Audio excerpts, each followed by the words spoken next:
Imagine a sky that doesn't just hold the stars, but hides them. A heavy, suffocating velvet that hasn't seen the dawn in what feels like an eternity. Imagine the year 1645, a time when the world was governed not by science, but by the frantic beating of a heart in fear, where the line between the divine and the diabolical was thinner than a strand of silk. You are standing in a remote village, the mud freezing beneath your boots, and you look up to see something that shouldn't exist. Not a bird, not a cloud, but a silent, shimmering tear in the fabric of reality itself. This is not a ghost story. This is not a myth whispered to keep children in their beds. This is the documented descent into madness of a community that witnessed the impossible and paid for that sight with the lives of 12 innocent girls. We often think of the UFO phenomenon as a product of the Cold War, a mid-20th century anxiety born of chrome and radar. But the archives tell a different, darker story, one buried under centuries of ecclesiastical silence and local terror. What happened in the winter of 1645 wasn't just a sighting, it was an intrusion. It was the moment the watchers stopped watching and started harvesting. To understand the sheer weight of this mystery, you have to strip away everything you know about the modern world. Forget electricity. Forget flight. Forget the very concept of an alien. To the people of this era, the sky was the literal kingdom of God, and anything that moved within it was either an angel or a harbinger of the apocalypse. When the silver orb first appeared over the jagged peaks of the valley, it didn't move like a physical object. It drifted with a sickening, liquid grace, defying the winds that were currently tearing the thatch from the roofs of the peasants below. There was no sound, only a vibration that people felt in their teeth, a low-frequency hum that made the livestock wail and the dogs claw at their own ears until they bled. This was the first recorded contact, a silent visitation that predates the word extraterrestrial by hundreds of years. But it wasn't the light in the sky that broke the village. It was what happened when that light touched the ground. Within 48 hours of the first sighting, the disappearances began. It wasn't random. It wasn't the old, the sick, or the men who guarded the perimeter with rusted pikes and desperate prayers. It was the daughters. 12 of them, specifically. All of them young, all of them unblemished by the standards of the time. Snatched not from the woods or the dark corners of the alleys, but from inside bolted rooms, from beds shared with sisters who woke up feeling a strange, metallic cold where a warm body should have been. There were no signs of a struggle, no broken windows, no forced locks, just a lingering scent of ozone and a faint, glowing dust that shimmered on the floorboards like crushed diamonds. The village elders called it a demonic plague, but the survivors described something far more clinical, far more terrifying than a simple devil. They spoke of men of glass who moved without walking, figures that stood in the shadows of the tree line, watching with eyes that reflected the entire universe. As the search parties ventured into the frozen wilderness, they didn't find tracks. They found dead zones, perfect circles of scorched earth where the snow had not just melted, but evaporated, leaving the soil beneath vitrified into a dark, brittle substance. The atmosphere in the village shifted from grief to a primal, panicked paranoia. Who was responsible? Was it a curse brought upon them by a hidden sinner? Or were these lights actually sentient entities, cosmic voyeurs, who had finally decided to reach down and take what they desired? We have to look at the journals of the local physician, a man of early Enlightenment leanings who tried to apply logic to the illogical. He wrote of an unnatural luminescence that seemed to bleed from the very air, and how the cattle found in the fields weren't eaten by wolves, but surgically opened, their blood gone, their organs removed with a precision that no iron blade of the 17th century could possibly achieve. The connection was immediate and horrifying. If this was happening to the livestock, what was happening to the 12 girls? The terror was compounded by the behavior of the object itself. It didn't fly away. It loitered. It sat suspended in the gray firmament, a dull, metallic eye that pulsed with a rhythmic amber light every time a new disappearance was reported. The local priest, Father Malachi, climbed the bell tower to exorcise the sky, screaming psalms at the silver craft until his voice broke and his lungs filled with blood. He claimed he saw faces behind the shimmer, faces that weren't human, faces that looked like skulls wrapped in wet parchment. This wasn't a visitation of grace.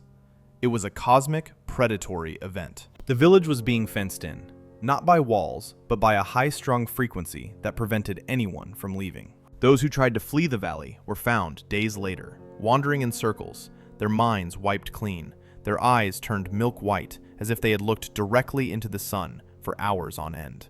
We have to ask ourselves, why 1645? Why this specific isolated pocket of humanity? Some modern researchers suggest that the Little Ice Age of the 17th century created specific atmospheric conditions that allowed for a thinning of the veil, a bridge between dimensions. But the locals didn't care about dimensions. They cared about the fact that on the seventh night, the screaming started. It didn't come from the woods. It came from the sky. A collective, harmonized wail of 12 voices that echoed off the mountainsides, vibrating through the stone walls of the cottages. It was the sound of a biological terror so profound it transcended language. And then, as quickly as the sound began, a rain started to fall. But it wasn't water. It was a thick, oily substance that smelled of burnt hair and copper. When the villagers dared to step outside the next morning, they found the first of the girls. She was positioned in the center of the village square, sitting upright, her eyes open, her skin turned to a translucent, marble-like texture. She was dead, but she wasn't rotting. In fact, she was warm to the touch. This is where the reality of the 17th century meets the nightmare of the unknown. The girl wasn't just killed, she was altered. Upon closer inspection by the terrified physician, it was discovered that her internal structure had been rearranged. Her heart was beating, but there was no blood. Her lungs were expanding, but she wasn't breathing air. She was a living statue, a biological experiment discarded by a gardener who had found a flaw in the specimen. And she was only the first. One by one, the 12 began to return, but they didn't return to their families. They were returned to the earth in ways that defied every law of nature known to man. The questions began to mount, suffocating the survivors. Who, or what, was directing this? Was it an extraterrestrial force, or something far older that had lived beneath the mountains since the dawn of time, finally coming up to feed? The blame started to shift. In the absence of a visible enemy, the villagers turned on themselves. They looked for a vessel, a human collaborator who must have invited this metallic god into their valley. They looked at the town's blacksmith, whose forge burned with a strange blue flame the night of the first abduction. They looked at the midwife, who claimed she could hear the sky men whispering in her dreams. But the truth was far more chilling than a simple human betrayal. The truth was written in the lights that continued to dance over the peaks, mocks of the stars, signaling to something even larger that was approaching from the depths of the void. We are looking at a cold case file that is nearly 400 years old. Yet the details mirror the most modern abduction reports with a terrifying fidelity. The 17th century didn't have the words for gray aliens or plasma propulsion, but they had the words for wrath and void. And as we dig deeper into the letters recovered from the ruins of that valley, we find a recurring theme. The girls weren't just taken. They were being used to build something. A bridge? A hybrid? Or a warning? The horror of the first returned girl was not an ending. It was a psychological siege. As the village of Oakhaven, stripped of its name in the official Vatican purges that followed, descended into a fever dream of grief, the silver craft above grew in size. Or perhaps it was simply descending, inching closer to the steeple of the church, like a predator lowering its head to sniff a carcass. The atmosphere had changed. The air grew heavy and tasted of scorched tin, and the very shadows in the corners of rooms seemed to detach themselves from the walls. People stopped sleeping.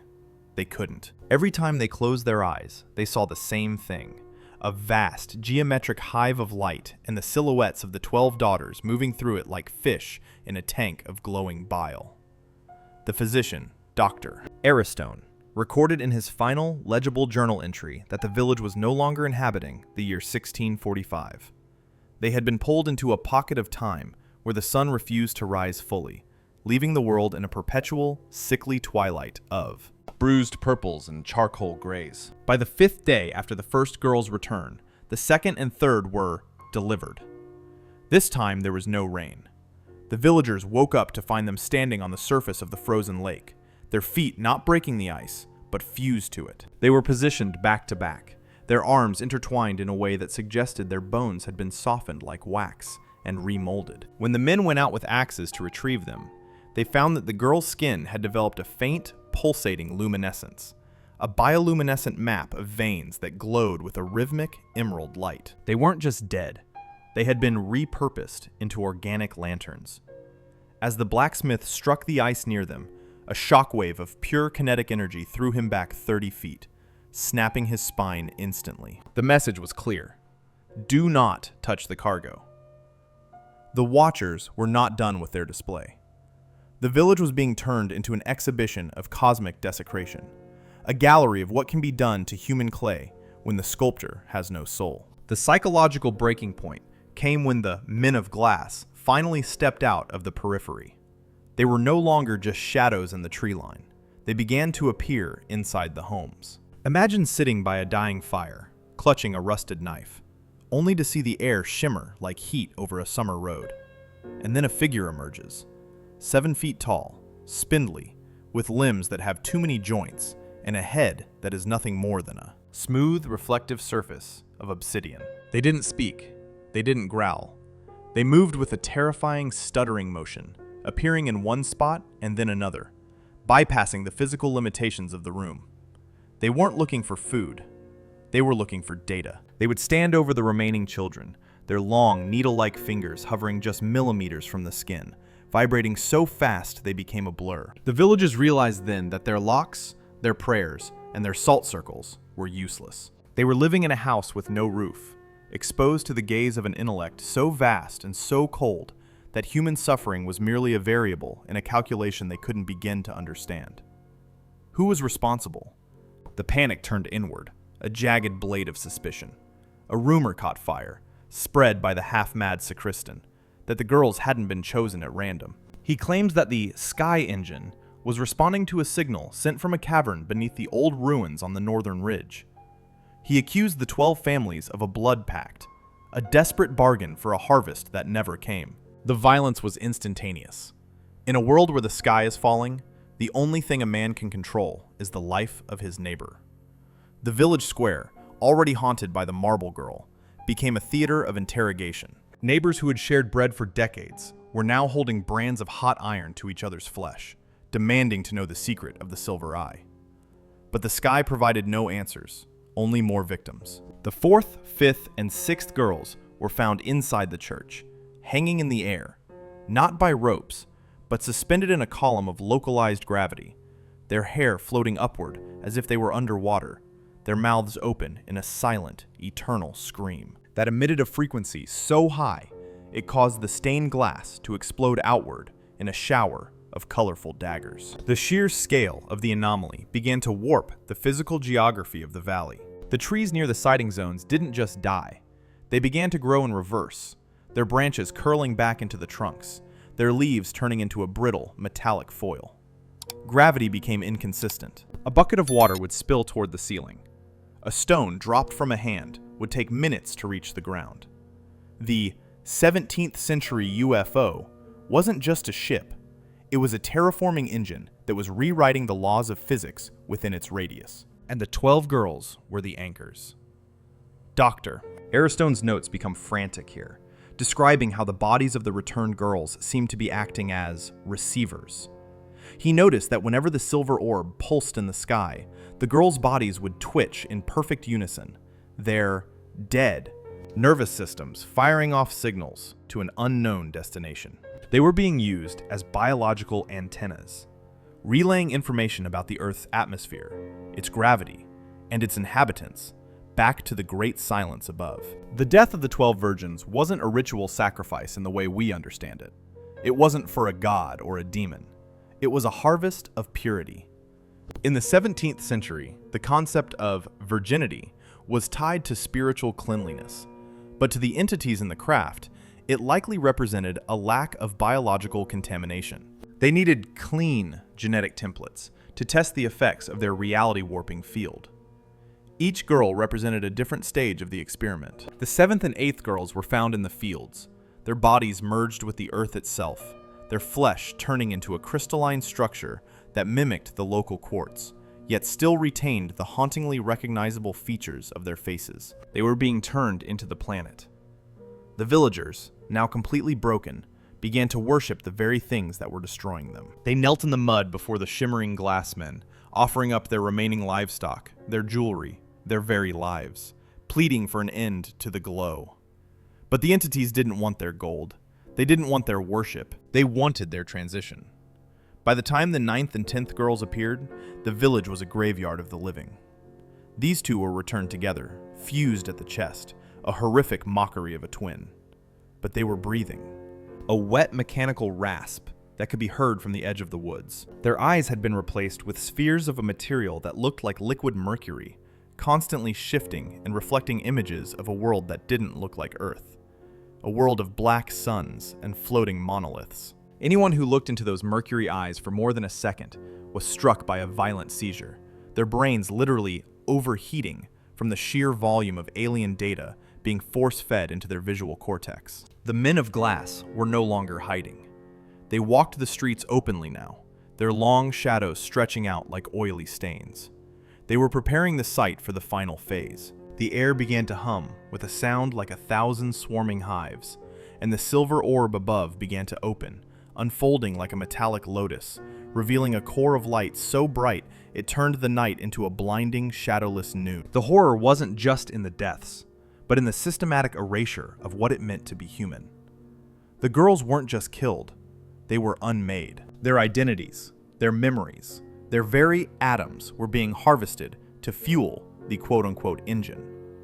And as the 11-day mark approached, the village realized that the quote-unquote 12 weren't just victims, they were a countdown. Each girl returned was a tick of a cosmic clock, and when the 12th girl arrived, the clock would hit 0.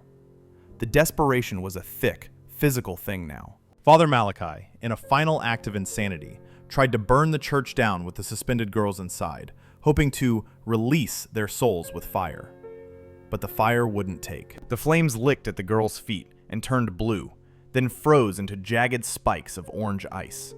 The laws of combustion had been revoked. The village was no longer part of the earth. It was a laboratory, and the experiment was nearing its terrifying conclusion. We have to look at the witness of the woods, a hermit who lived on the outskirts and survived because he was too decayed for the watchers to notice. He described seeing the glassmen carrying a massive, pulsating organ made of light toward the center of the village. It wasn't a weapon, it was a heart. They were building a new life form, using the genetic material of the 12 girls as a chassis. The 17th century UFO wasn't a ship of explorers, it was a ship of colonizers, and they weren't interested in the land. They were interested in the vessel. The girls were the blueprint. The death of the 12 was merely the shedding of the old skin so the new, alien thing could be born into our world. And as the 11th girl was found slumped against the well, her body vibrating so hard she was a blur to the naked eye, the village waited for the 12th. They waited for the final piece of the puzzle to fall into place, knowing that when she arrived, the world they knew would end forever. The arrival of the 12th girl did not happen with a scream or a thunderclap. It happened with a silence, so absolute, it felt as though the entire universe had held its breath. On the stroke of midnight, the 11th day bled into the 12th, and the silver lotus in the sky pulsed one final, blinding time. The light didn't fade, it solidified. It poured down from the craft in a literal pillar of liquid radiance, anchoring itself in the center of the village square. And there, standing within the column of light, was the 12th girl. But she was not like the others. She wasn't a marble statue or a crystalline horror. She looked perfectly, terrifyingly human. Except for the fact that she was standing 3 feet off the ground, and her skin was translucent, revealing not veins or bone, but a swirling nebula of gold and violet energy. This was the Alpha, the completed work. The previous 11 had been failures, prototypes, biological rough drafts discarded in the dirt. She was the vessel the glassmen had been trying to brew in the dark. The men of glass emerged from the shadows of the hovels, hundreds of them now, moving in a synchronized rhythmic twitch. They didn't bow, but they hummed, a sound that resonated in the very marrow of the villagers' bones. Father Malachi, clutching a crucifix that had begun to melt in his hand, crawled toward the pillar of light. His mind snapped like a dry twig. He looked up at the girl, the blacksmith's daughter, a girl who had once spent her days picking wildflowers, and he saw that her eyes weren't eyes anymore. They were two infinite tunnels leading to a different star system. "What are you?" he wheezed. The girl didn't speak with her mouth. She spoke through the air itself, her voice a layered harmony of 1,000 voices, including the 11 dead sisters who had preceded her. "We are the harvest," the voice echoed. "We are the bridge that you were too primitive to build, so we had to build it out of you." Now we reach the terrifying truth behind the 17th century UFO. This wasn't a visitation from another planet in our dimension. These entities were chronological parasites. They didn't travel through space. They traveled through the genetic potential of humanity. The 12 girls weren't killed by aliens in the modern sense. They were consumed by a future version of existence that was trying to manifest itself in the past to rewrite its own origin. The 12 virgins were chosen because their DNA was a specific, uncorrupted strain, a master key that allowed these glass entities to anchor themselves in the year 1645. The UFO was a needle, and the village was the fabric. They were sewing a new reality into the old one. The death of the 12 girls was the fuel.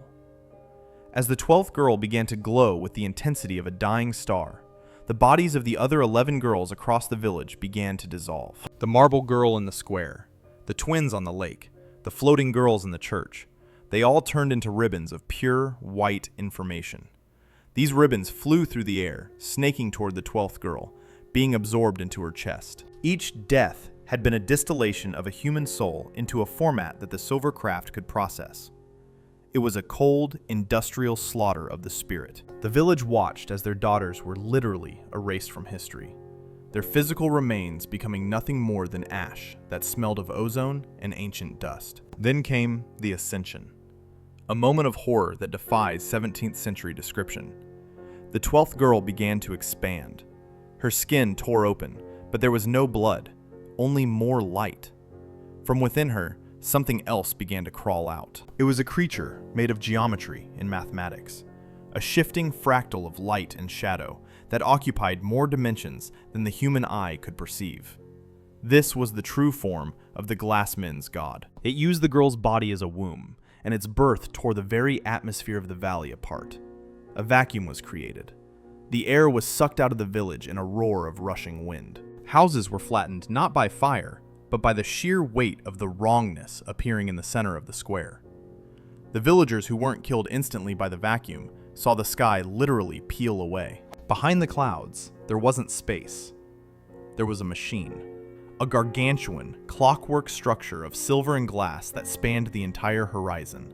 The UFO they had seen was merely a single cog that had descended to the surface. The entities were harvesting the village, not for food, but for linearity. By consuming the lives and the potential of these 12 girls, they were stealing the future of that timeline to power their own dying world. The 12 girls were the battery.